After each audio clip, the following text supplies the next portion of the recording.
శ్రీ గురుభ్యో నమః. శ్రీమాత్రే నమః. మా భక్తి టీవీని ప్రోత్సహిస్తున్నటువంటి మా ప్రేక్షకులందరికీ ధన్యవాదాలు తెలియజేస్తూ 1 మార్చ్ నుంచి 7 మార్చ్ వరకు గల కాలానికి రాశి ఫలితాలు ఎలా ఉన్నాయో తెలియచెప్పుకుందాము. ముందుగా గ్రహస్థితులు. వక్రించిన గురువు గారు మిథున రాశిలో, అలాగే చంద్రుడు కర్కాటక రాశిలో, కేతువు గారు సింహ రాశిలో, రవి శుక్ర కుజ రాహు బుధ 5 గ్రహాల యొక్క కలయిక కుంభరాశిలో, శని గారి యొక్క స్థితి సంచారము మీనరాశిలో జరుగుతూ ఉండగా వారాంతంలోకి వెళ్ళేటప్పటికీ శుక్రాచార్యుల వారు మీనరాశిలోకి వెళ్ళిపోయి ఉచ్చ పొందారు. ఇక కుజ రాహు రవి బుధ ఈ 4 గ్రహాలు కుంభరాశిలోనే సంచరిస్తూ ఉన్నాయి. చంద్రుని యొక్క స్థితి సంచారము తులారాశిలో సంచరిస్తూ ఉంది. గ్రహ సమ్మేళనాల విషయానికి వస్తే మనకి వారాంతంలో శుక్రాచార్యుల వారు శనితో కలిసి ఉన్నారు. కానీ వారం ప్రారంభంలో 5 గ్రహాల కలయిక అంటే పంచగ్రహ కూటమి ఏర్పడి ఉంది. ఈ పంచగ్రహ కూటమి వల్ల కొన్ని రాసుల వాళ్ళకి కొంచెం బాగుంటుంది, అన్ని రాసుల వాళ్ళకి బాగుంటుంది అని చెప్పడానికి అయితే లేదు. ఇది కొంచెం ఇబ్బందికరమైనటువంటి గ్రహస్థితే ఈసారి. ఎందువల్ల శుక్రాచార్యుల వారు రాహుతో ఉన్నారు, కుజుడు రాహుతో ఉన్నారు, రవి రాహుతో ఉన్నారు, బుధుడు కూడా రాహుతో ఉన్నారు. అంటే ఈ రాహుతో ఇన్ని గ్రహాలు కలవడం అనేది అవడానికి అది పంచగ్రహ కూటమి అయినప్పటికీ కూడా చర్మానికి సంబంధించిన ఇబ్బందులు, రక్తానికి సంబంధించిన ఇబ్బందులు, అలాగే వైవాహిక జీవితంలో ఇబ్బందులు, వివాహేతర సంబంధాలలో ఇబ్బందులు, సర్పదోషానికి సంబంధించిన ఇబ్బందులు, పితృవంశ దోషానికి సంబంధించిన ఇబ్బందులు, ఇన్ని రకాలు కనిపిస్తూ ఉన్నాయి.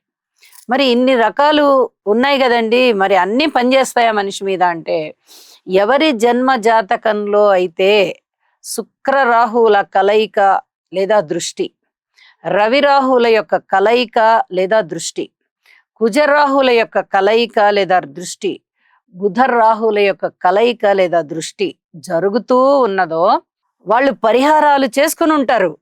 ఈసరికే చేసుకుని ఉంటారు చాలా మంది. అలా చేసుకుని ఉన్న వాళ్ళు స్తోత్రపారాయణాలు చదవాలి. ఇప్పటి వరకు ఏ పరిహారాలు చేసుకోని వాళ్ళు ఇప్పుడు పరిహారాలు చేసుకుంటూ ఈ పరిహారాలు చదవండి, పఠించండి. ఇది చాలా చెప్పదగినటువంటి సూచన. పితృవంశ దోషాలు కానీ, సర్పదోషం కానీ, ఈ శుక్రరాహువుల కలయికకి సంబంధించిన దోషం కానీ, ఈ బుధరాహువులు కానీ, ఇక బుధరాహువులు అయితే చెప్పనే అక్కర్లేదు.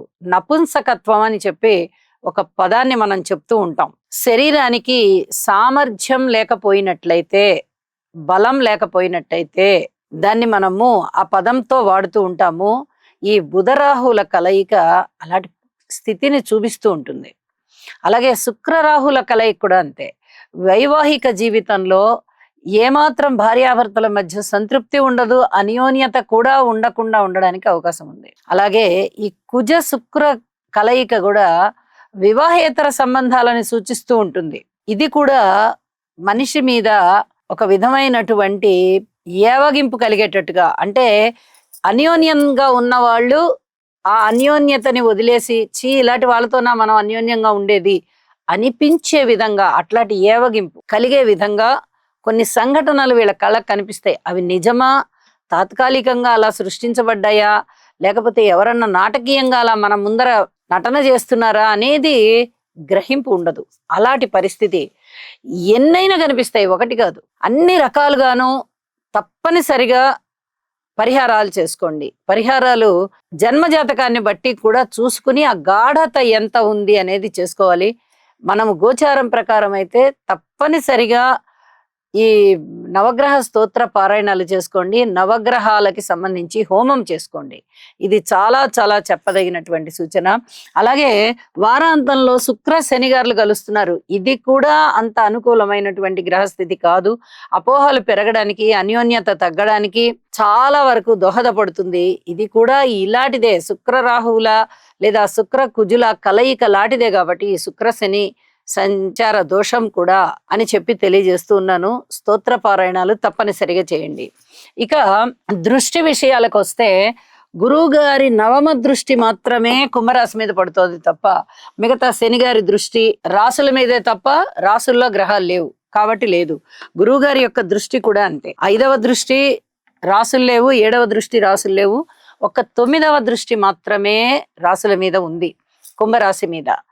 అంటే మీరు ఇప్పుడు చెప్పుకున్నటువంటి పరిహారాలన్నీ చేసుకుంటే చాలా వరకు మీరు ఉపశమనం పొందుతారు అనేది ఇక్కడ మనకి చాలా స్పష్టంగా కనిపిస్తోంది.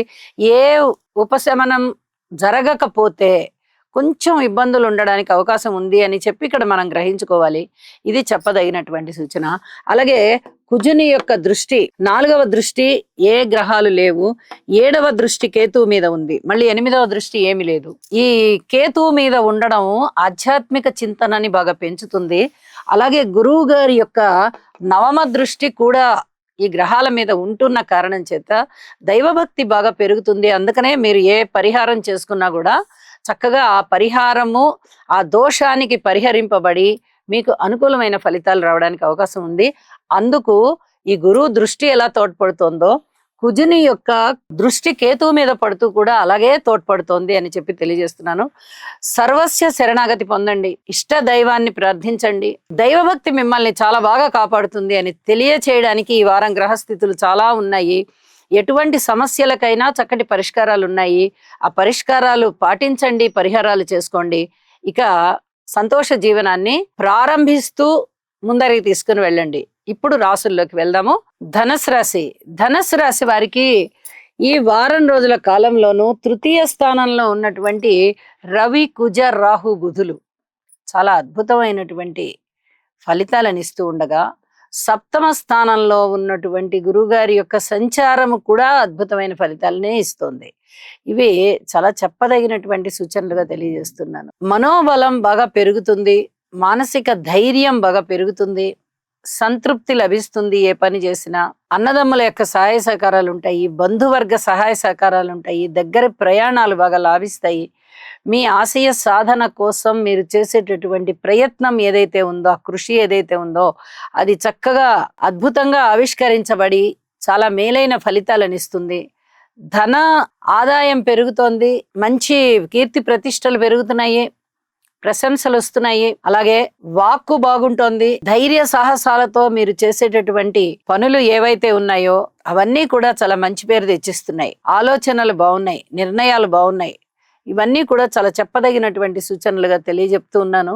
అలాగే మొట్టమొదటి చెప్పినట్టుగా ఈ బుధ రాహు, రవి రాహు, కుజరాహు, శుక్ర రాహు ఈ గ్రహాల కలయికలు తప్పనిసరిగా మీరు పరిహారాలు చేసుకోవాలి అని చెప్పి సూచన చేస్తూ ఉంది. మిగతా విషయాలు అన్ని మంచే, అలాగే ఇబ్బందికరమైన అంశాలు ఉన్నప్పుడు పరిహారాలు చేసుకోవాల్సిందే. అవే గ్రహాలు మంచిని ఇస్తూ ఉన్నప్పుడు ఆ మంచిని కూడా ఆస్వాదించాల్సిందే. ఇది చెప్పదగినటువంటి సూచనగా తెలియజేస్తూ ఉన్నాను. తప్పనిసరిగా స్తోత్ర పారాయణాలు చెయ్యండి. దైవభక్తి బాగా పెరిగి ఉంది, ఇంకా దైవభక్తి పెరుగుతోంది. దైవం యొక్క ఆశీస్సులు మీకు ఉన్నాయి అంటే దైవ బలం బాగుంది అని చెప్పి అర్థము. ఆదాయం బ్రహ్మాండంగా పెరుగుతోంది, కీర్తి ప్రతిష్టలు వస్తున్నాయి. మీరు ఏది అనుకుంటే అది పెరుగుతోంది. అనుకోని విధంగా స్థిరాస్తుల విలువలు పెరుగుతాయి, కృషి బాగా ఫలిస్తుంది. అన్ని విధాలా బాగున్నారు మీరు. ఒక్కటి కాదు, రెండు కాదు, ఇక్కడ తృతీయం యోగిస్తుంది, సప్తమం యోగిస్తుంది. కాబట్టి అద్భుతమైన ఫలితాలు మీ సొంతం. వివాహాది శుభకార్యాలు కుదరని వారికి ఇప్పటి వరకు కుదురుతాయి. అలాగే ఆ వివాహ జీవితంలో ఉన్నవారు అన్యోన్యతగా ఉంటారు. అయితే పొంచి ఉంది ప్రమాదం, జాగ్రత్తగా ఉండండి. ఎక్కడ మాట తేడా రాకుండా, అభిప్రాయ భేదాలు రాకుండా చూసుకోండి. ఇది చెప్పదగినటువంటి సూచన. పరస్పర విభిన్నమైనటువంటి 2 అంశాలు కూడా ఇక్కడే ఉన్నాయి. గురువు గారి యొక్క స్థితి సంచారం చేత అన్యోన్యత బాగుంటుంది. శుక్ర రాహువుల కలయిక చేత విభేదాలు రావడానికి అవకాశం ఉంటుంది. మన జాగ్రత్తలో మనం ఉంటూ ఉండాలి. ఇదే ఇక్కడ చేయవలసినటువంటి పరిహారము, ఆలోచన. చెప్పదగ్గ సూచనగా తెలియజేస్తున్నాను. వారాంతంలోకి వెళ్ళేటప్పటికీ చతుర్థ స్థానంలోకి శుక్రాచార్యులు వెళ్ళి అనేక రకాలుగా సంతోషాన్ని ఇస్తున్నారు. లాభస్థానంలోకి చంద్రుడు వచ్చి కూడా లాభాలని బాగా బ్రహ్మాండంగా ఇస్తున్నారు. అయితే విద్యార్థులు మరి కొంచెం కష్టపడండి. సంతాన రీత్యా బాగుంది. రుణ భారాలు ఏమైనా తగ్గేటటువంటి పరిస్థితి వారాంతంలో కనిపిస్తోంది. దైవభక్తి బ్రహ్మాండమైన స్థితిలో దైవభక్తి కనిపిస్తోంది. అలాగే ఉద్యోగ జీవితం కూడా బాగుంది, లాభాల బాటలో ఉన్నారు. వ్యాపార జీవితం బాగుంది. అన్ని అంశాలు కూడా మీకు అనుకూలంగా ఉన్నాయి అని చెప్పి మరొకసారి తెలియజేస్తున్నాను. చెప్పిన పరిహారాలు మటుకు తప్పనిసరిగా చేసుకొని ప్రశాంత జీవితంతో పాటుగా అభివృద్ధిని సాధించండి. శుభం.